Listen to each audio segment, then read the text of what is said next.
Hello, everyone. Let's have more news about the Warriors, but first, don't forget to subscribe to the channel and leave a like. As the Golden State Warriors attempt to maximize the final years of superstar Stephen Curry's career, the organization has made clear that they are willing to take bold, risky moves in order to give the roster the talent it needs. However, as they attempt to solidify their roster this offseason, they are stuck at somewhat of a crossroads. Players chosen and liked by team owner Joe Lacob have routinely clashed with head coach Steve Kerr's system, causing a lack of development of young players on an aging team. While this problem has immediate repercussions, especially in the case of the restricted free agency of Jonathan Kuminga, it will also certainly have future implications as players such as Curry and Draymond Green finalize their playing careers. As the Warriors soared back into contention last season off the strength of their acquisition of Jimmy Butler, the team seemed unbeatable for a stretch of the regular season. However, in the playoffs, when injuries struck Butler and Curry, the age of the team's core showed, and when Golden State most needed their young talent to step up, it seemed as though no one was able to do so. Kuminga, who averaged 20.8 points through 5 games in the Houston series, was doing so primarily as a tryout for other organizations. As a result of Steve Kerr's perhaps rightful refusal to play Kuminga in the role he envisions for himself, and which Lacob encouraged by allowing the organization to draft him 7th overall in 2021. Kuminga is likely looking to move on this offseason. Now let's go to another video. Don't forget to leave a like. What's going on, Dub Nation? You're watching the Warriors today by Chat Sports. I am your host, Tyler Smith. And on today's show, we have a new update surrounding Jonathan Kuminga's impending free agency. He's going to enter restricted free agency reportedly this summer. And we're going to go through the top 5 trade targets potentially. As we know, Golden State and JK might be exploring sign and trade options. But the latest coming from Jonathan Kuminga here is that he's in the gym like we see every single summer. Jonathan Kuminga working on his game, trying to, I guess, add something new to the 22-year-old's arsenal. Look, man, we see the same thing year after year with Kuminga. This time, though, he was actually working out with AJ Debinsa, the presumptive number 1 overall pick in the 2026 NBA draft. He's going to be headed to BYU next year, and they both have Congolese connections as they both have heritage back from the Congo. So it was cool to see those two work out. I bet you AJ could show him a thing or two as he looks very polished at just 17 years old. But Kuminga, on those Instagram posts, I guess his whole little photo dump of his gym workout, he turned off Instagram comments. And we also know previously that Kuminga did black out his Instagram profile, took down a bunch of different Warriors posts here and there. So he is definitely leaning into this free agency era that he's about to enter and kind of tuning out all the noise, as I'm sure there's going to be people talking in the comments section, as there always is with Jonathan Kuminga. Now, Bobby Marks also released this in a little bit of a free agency primer on ESPN. He said that Golden State is expected to extend the $7.9 million qualifying offer to Jonathan Kuminga. Now, what does that do? That puts Kuminga set for restricted free agency. So what that means is Golden State can obviously sign Kuminga to a bigger contract than anybody else, but another team can offer an offer sheet to him. They can send an offer sheet to him to sign him to a long-term deal, but Golden State will then have the right to match that deal and bring Kuminga back. Now, there aren't too many teams this year with cap space to make that happen, though. And the only team that was being rumored about offering Kuminga a big long-term offer sheet was the Brooklyn Nets. And we heard a report about last week that the Nets are not expected to extend a restricted free agent offer sheet to Jonathan Kuminga, where, something in excess of $20, $25, $30 million per season. There's no other team in the NBA outside of Brooklyn that can make that happen. So if Jonathan Kuminga wants to be on a new team, well, it's likely to have to come via sign and trade. And we've heard from The Athletic that both sides, Golden State and Kuminga, are expected to explore sign and trade options this summer. Now, we've gotten some pushback reports that there might be an increasing likelihood that Kuminga comes back to Golden State. And the financial restrictions about, sending Kuminga out in a sign and trade are why that makes things complicated. Now, how do the people at the top of the Warriors brain trust view Jonathan Kuminga and his future? Well, we know Joe Lacob loves Kuminga. He had him sat next to him at courtside at the Golden State Valkyries game. He has long been influential in Kuminga's positioning in this roster, him being drafted and him being held out of trade conversations. Now, on the complete flip side, Steve Kerr completely knows and thinks that Jonathan Kuminga does not fit in his roster and rotation next to Curry, Draymond, Jimmy Butler. So he's probably looking more towards a new face in place of Jonathan Kuminga for next season. Now, Mike Dunleavy, the general manager, I feel like he's kind of indifferent, but we know that Dunleavy was the driving force in getting the Jimmy Butler trade done. So I'm praying that basketball-related decisions are being made by Dunleavy and not Joe Lacob, because I think if the owner has a little bit more of a hand in this decision making, then it's more likely that Kuminga comes back. And we did hear from Monty Poole of NBC Sports Bay Area, he says it's very likely that the Warriors find a way to keep JK this summer. Now, he also says, though, that doesn't mean that he's long-term peace here in Golden State. He also could be moved later as early as next trade deadline. Now, the reports are from Kuminga's side of things that he is open to a Warriors return, that there is no kind of butting heads personally between he and Steve Kerr, and that Kuminga also still views himself as a potential all-star level player. He still thinks he can get up to that, level of play. Me personally, I'm not so sure, but I definitely don't believe that it can happen with the Golden State Warriors, so it would be in the best interest of both sides to see a sign and trade through. Now, how would that go down? Well, the max salary that Kuminga can earn per year on this contract is $38.7 million. Now, if a team signs him to that deal, they would obviously take on 100% of the salary. They're paying the guy a new contract.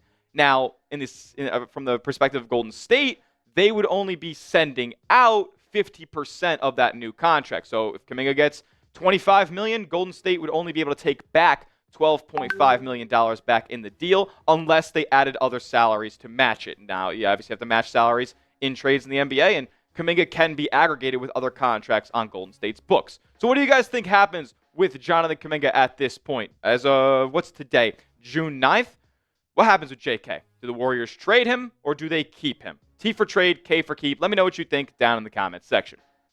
Now we're going to go through the top 5 Warriors trade targets as if Jonathan Kuminga were to be traded away this summer. Look, there are some big fish where Golden State could send away, 3-4 contracts, 3, 4, 5 teams involved. I'm going to try to stick to some players today that Golden State can kind of accomplish a trade with either via 2 teams, just a 1-on-1 ordeal, or a 3-team trade. I'm not trying to make some crazy salary hoop jumping throughs to get this done and just bring you guys players that aren't all that realistic. Now, a name that is very realistic and has been talked about at length is Nikola Vucevic of the Chicago Bulls. At age 34, look, I would not be too happy if this was the primary piece brought back in a Kuminga sign-and trade, but look, there are rumors about Chicago potentially being a landing spot, and Vooch is a deal that they're trying to move off of. He has a $20 million expiring salary. Golden State might have to include another contract, sending back to Chicago to get this done, but look, Vooch could fit in pretty solid for Golden State. I just think he's such a defensive liability at this point, and I don't know if he actually moves the needle for Golden State winning the Western Conference. So let's go to my top 5 Jonathan Kuminga sign and trade targets, starting with Daniel Gafford over there with the Dallas Mavericks. Now, Dallas isn't really in a position to straight up trade for Kuminga 1-for-1, like bringing him in. So I don't anticipate like Jonathan Kuminga going to the Dallas Mavericks here. It probably would be a 3-team deal. But Daniel Gafford does make a good salary to make something happen. To where, like, if Kuminga makes, $25, $30 million on his next contract elsewhere, the Warriors can take back a salary of $14.4 million for next season. And he wants to be a starter long-term. He's got Derek Lively breathing down his neck. I like Daniel Gafford a lot, but I'm not so sure that his best future is going to be with the Dallas Mavericks. I think he could slot right in to that Warriors starting center position. He's a great rebounder. He's just a walking double-double, can defend the rim as well, works great as a lob threat, roll and cut big man, and I just think he fits really, really solidly into the Golden State Warriors system here and could play a lot of minutes like I know that he wants to do. What about Malik Monk? I know, a name that we haven't really talked about too frequently, and this would be an interdivision trade, which you don't see all that often, but look, man, Malik Monk can fill it up. He can shoot the rock, and he can shoot it at a high clip. He makes about a modest $20 million for next season, and that's a workable salary to get a deal done. And honestly, Kuminga could be a destination for the Sacramento Kings here. Like, he's a young player. They don't really have too much direction going on right now after trading away De'Aaron Fox. And I think Malik Monk could be expendable if they're bringing in a guy like Kuminga as well. I don't think he is the most efficient player. Clearly, he has shown that he has not been since his last season with the Los Angeles Lakers over 3 years ago. So, look, I think for Golden State fans who are hesitant about bringing in a 6'3" volume scoring guard, you're right to have those reservations, but Golden State clearly showed in the postseason that they need a bucket getter, and I know Malik Monk can go out there and get buckets. What about Kobe White, though? And you could either flip these two back and forth. I would say some people think Malik Monk's a better player than Kobe White at this point. But at 25 years old and in a solid deal, I like Kobe White, man. He can create his own offensively, and albeit for a very bad Chicago Bulls team. But this is a 20-point-per-game scorer, and he is a bigger player at 6'5". I think can be a willing team defender in Golden State. And again, be that backup ball handler for Steph to where like you don't have to worry if he's on the bench, and he can go get his and go on a stretch where he scores 12 points in a quarter or something like that, because he's been a 20-point per game guy each of the last 2 seasons. This is the player who's gotten better basically every single year, shoots above league average from three-point range, can dish the ball out as well, makes great plays with the ball in his hands, and Golden State does not have enough players on the roster that can do that. Let's move to number 2 on the list. Jakob Poeltl, the big man over in Toronto. And this is a name I've brought up as a Warriors trade target in the past. And I was looking through Fanspo, was looking through, Jonathan Kuminga sign and trade ideas. And I saw on Twitter that a Raptors fan said, we should go after Kuminga. That'd be a player that would fit in nicely in Toronto if they were to miss out on a Kevin Durant or Giannis, who they are rumored to be interested in. And Jakob Poeltl could be the name coming back to Golden State in that scenario as well. He makes just under $20 million next season, and he's 7'1". Golden State fans would love to see a 7'1" player that is not Quentin Post, one that can actually defend a little bit in their lineup and starting for him. And Poeltl's a better player than Daniel Gafford, man. I think Golden State would be very lucky to get him in a deal back for Kuminga. He averages over a block a game. He's a walking 15-10 night in and night out. I think he would fit in seamlessly for Golden State. He has that push shot in his game, can work in the post as well. I'm in on Jakob Poeltl, being a member of the Golden State Warriors in a Jonathan Kuminga sign and trade. It makes sense for all sides. And it's one of those guys where, you don't have to worry about the future of your center position. Like, you just don't. And he's going to fit in seamlessly. I could be persuaded to have him at my number 1. We're going to get to my number 1 in just a moment. But Jakob Poeltl would absolutely be a name that I'd be looking for if I'm the Golden State Warriors. All right, let's move on to number 1 now, and that goes to Cam Johnson. Yes, I know. It's a spoiler, not so spoiler. He's been my number 1 Warriors trade target for the longest time now, because I think he would just be the most seamless fit in Warriors history. As far as a movement shooter goes, he's about the best in the league. 6'8", can defend multiple positions, and is on the Warriors timeline as well. 29, 30-year-old guy. He makes $20 million next year. My only issue with trading for a guy like Cam Johnson would be that he doesn't exactly, fit the mold of, can he come back in this trade? Like, Brooklyn, if they want Jonathan Kuminga that bad, can just sign him outright. And their reports are coming out that they're not going to extend that deal to him. So it makes a Cam Johnson trade a little bit trickier. Now, we'll talk a little bit more about Cam Johnson and who I would actually trade Jonathan Kuminga for in just a moment. But make sure you guys get hooked up before these fly off the shelves. Steph Curry City jersey from the 24-25 NBA season at this link right here. Yeah, they are on sale, like a crazy sale right now. 50% off. So go get yours today. Chatsports.com/Curry City. That link will be in the comments and descriptions of today's video. Cam Johnson, man, 20-point per game score. And this is an efficient 20. Like, this is a guy who doesn't need the ball in his hands. Can work with the ball in his hands and has been asked to do that more often in Brooklyn. But overall, like, he, as far as just running around the perimeter goes, like, he's standing in the corner, like, he's got hot zones from all over. Cam Johnson. I'm not joking. Like, you could go look at his shot chart. It's dark red all over the place. He's efficient from everywhere. So I think he'd be awesome as a versatile switching defender. Slide him right into the 3 or the 4 spot, and you're cooking with gas for next season. Cam Johnson is legit a player I think could take the Warriors over the hump. So who would you pick to trade for in a Jonathan Kuminga sign and trade? Out of these names, yeah, we could shoot bigger, aim bigger, but these are some names that I think are fairly realistic for Golden State to get back. If it's Daniel Gafford, type DG. Yeah. Per Robert Murrows and Ball Report X, Warriors and Gary Payton II have mutual interest in negotiating a new deal, signing Payton to a discount contract, league sources say. So let's break this down. Gary Payton's been hurt a lot on the Warriors. How did he do this season? His stats, his playing time, everything in between, all that, and what his contract could look like on the Warriors coming up. Randy Silver, Arthur, we do a great job for you. Again, 2.5, 3 weeks away from the draft. The video yesterday was about draft prospects the Warriors are bringing in. We have free agency coming up, trade rumors, and more. Subscribe so you don't miss news daily. So before we get into the Gary Payton news, we have to talk about news from another former Warrior, DeMarcus Cousins. Y'all, have you seen this before? This came out yesterday. Cousins is playing in Puerto Rico, and this is just wild here. Look what's happening here. Interacting with the fan, grabs his private area, fans flipping him off, and they get into it. Looks like he's about to punch him.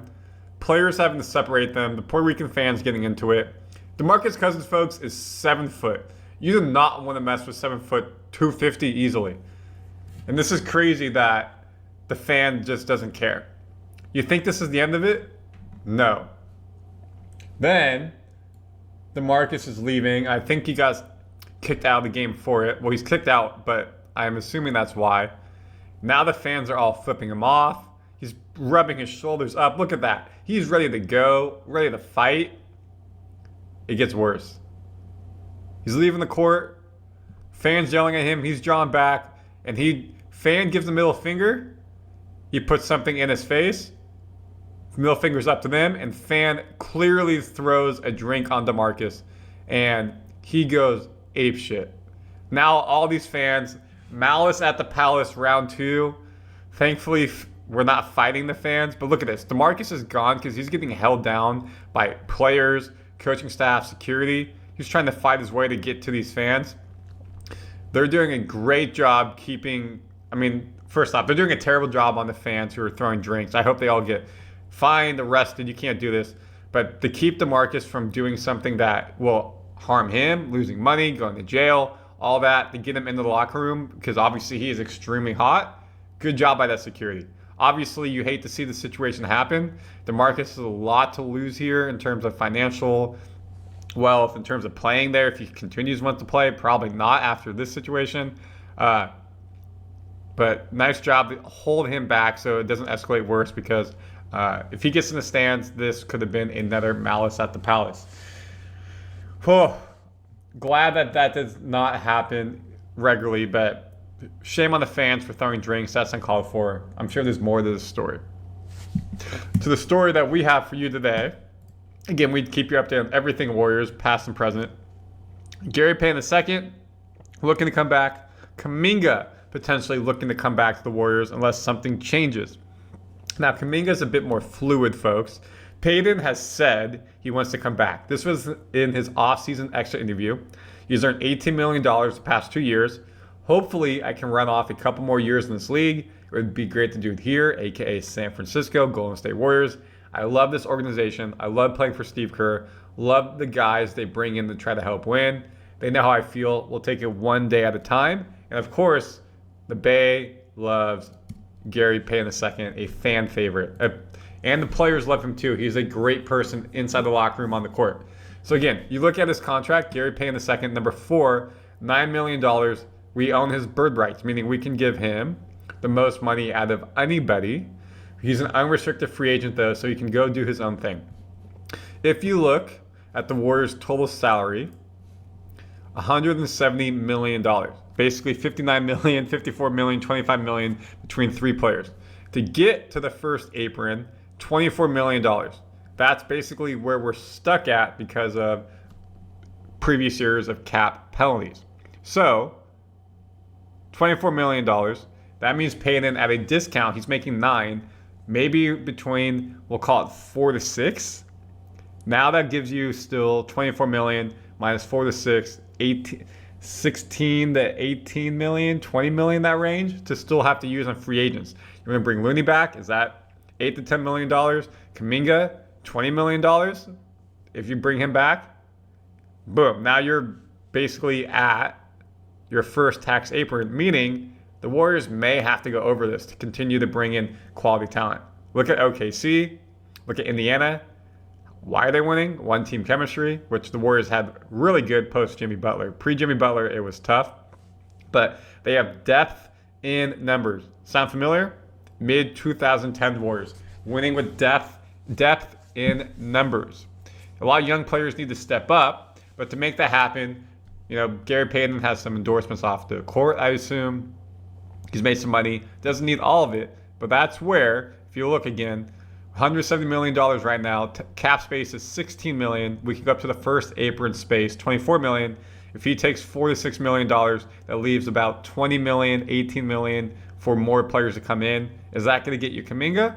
Probably not. But if they're willing to spend, which they have by bringing in Jimmy Butler, then you go over the first apron and you deal with the penalties in the future. So comment your thoughts. Do you think that's a good idea are a bad idea for the Warriors to do. Again, we look at their offseason needs. Projected salaries, 171 million we just talked about. First apron, 195 million, about 24 million to spend. Biggest question marks, free agents, Gary Payton and Jonathan Kuminga, who is a restricted free agent. We do have some exceptions we can use, but GP2, what he brings to the team would be massive in terms of the defense, and he brought some more scoring. He had maybe 1 to 3 threes a game this year, corner threes, top of threes, had some dunks, and we know the glove is great at stealing. He was the most healthy he's been this season since 2021-2022 when we won the championship. Yes, there were some games he was out, like some nagging calf injuries, a hamstring, but it wasn't previous years. We'll look at that, 44, 22, 7. Points, 6.5 a game, his second highest of his career, and it was much needed, especially early in the season. Assist, not his strong suit. He can't bring up the ball, 1.3 kind of at his career average. Steals, 0.8, kind of right around his career average. What I like to see, though, is he shot basically 1 to 2 threes a game, 32%. He needs to shoot threes. They leave him open. This needs to get better. So I like that he shot threes, but 32% is not strong enough. He needs to be closer to 35 to 40%. His field goal percentage, 57%, a bit high. Again, he gets a lot of layups. Tough plays around the rim, dunks. He's great on the corner, coming in as a back cutter and getting a dunk or layup. Had some tough finishes at the rim too. Free throw percentage, 70%. Better than 2023, but 2022 and 22 games, 85%, a bit of a misnomer there. Kind of right around his career. And with the Warriors, he left in free agency, went to Portland, and then we went and got him for draft picks. I think it was like 4 second-round draft picks to bring him back. I don't know why they're missing a logo here. Interesting. But we do know, like if you go back recent games, in the playoffs,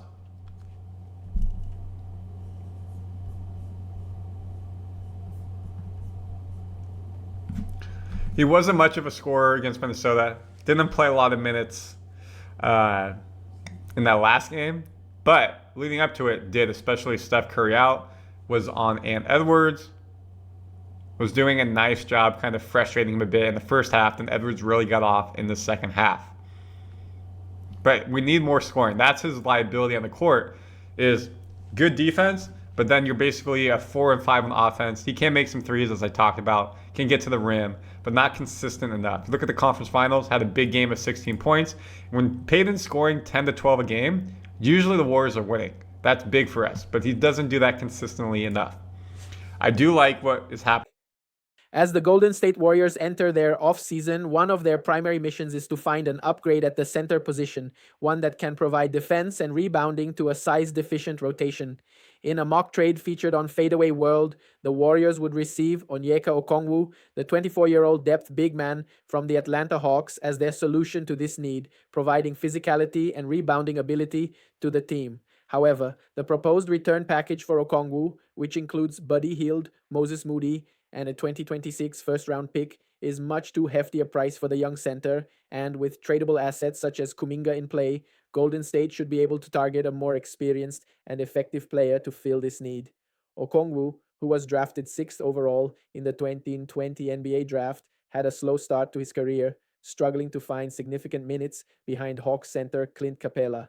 However, in the last 3 seasons, he has steadily shown signs of improvement, taking on a larger and larger role within the Hawks rotation.